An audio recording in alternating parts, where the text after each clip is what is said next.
Yeah, I mean, I don't know whether or not I touched on the subject before, but let's relate it back to video games. As you, I might have said this before, but I used to be very obsessed with video games. You And then did, you did. and then I went through one game where I says, "Oh my God, I did so well. I got such and such amount of kills, da da da da da." And then I realized, hey, if I could actually learn the stock market, if I could actually do something with it and treat it like a video game, of course, with real money, but real world consequence, that is something that is in real life, right? It's not like it's not like something that's abstract. Where I did well in the game, but then woohoo, congratulate myself, nothing happens.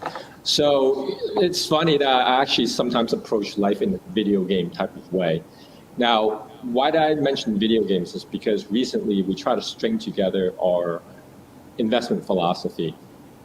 And May, you ever played video games before, right? Have you ever played RPGs or any type of action adventure games?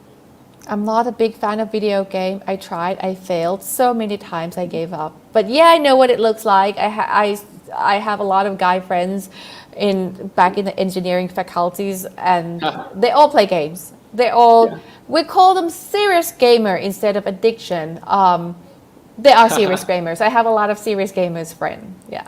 Yeah, now I'm relegated to casual gamer now because I don't play video games as much anymore, and I don't want to get addicted. But anyways, just to if you could give me a couple of more seconds to kind of go through my thought process over here, and in open world games, right? If you could imagine, there's a game like that. It's like open world.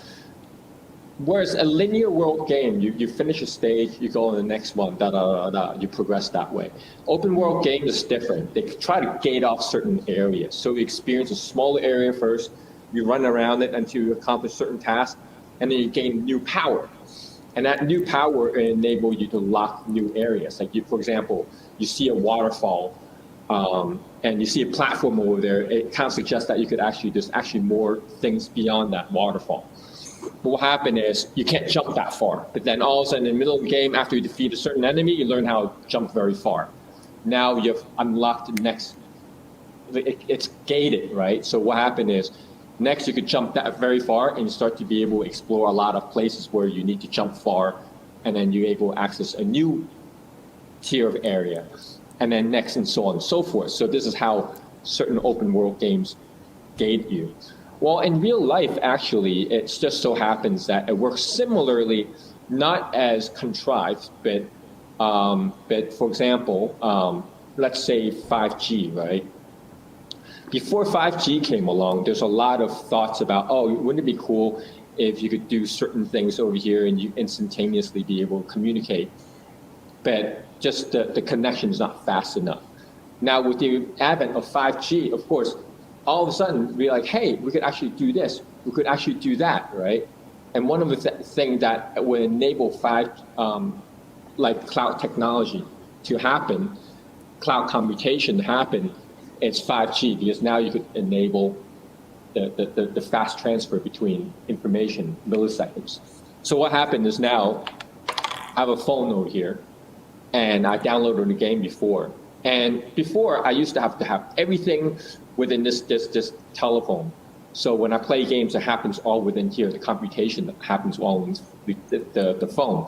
Well, it will certainly eat up battery life, and of course, the computation power is just as strong as your phone is allowed to. But now with 5G, now everything could be done remotely on the server, in a server room somewhere that has certain machines. And then your phone could only download the bare skeleton of the game. And then with 5G, then you connect with that, and then you could all computation happen there. And in milliseconds, you could just, your inputs and everything could then transfer and so on and so forth. So what happened is, right now we are starting to look at companies that will enable,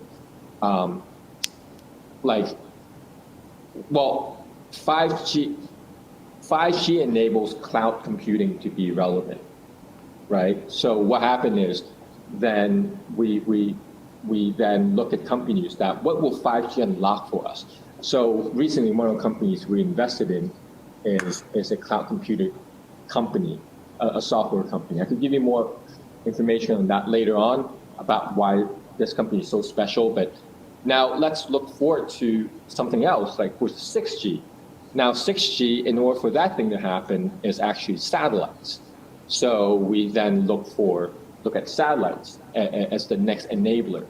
We might not be investing in a certain platform itself, but then we look more for a safer bet. We actually look at things that will enable each platform to then be able to function.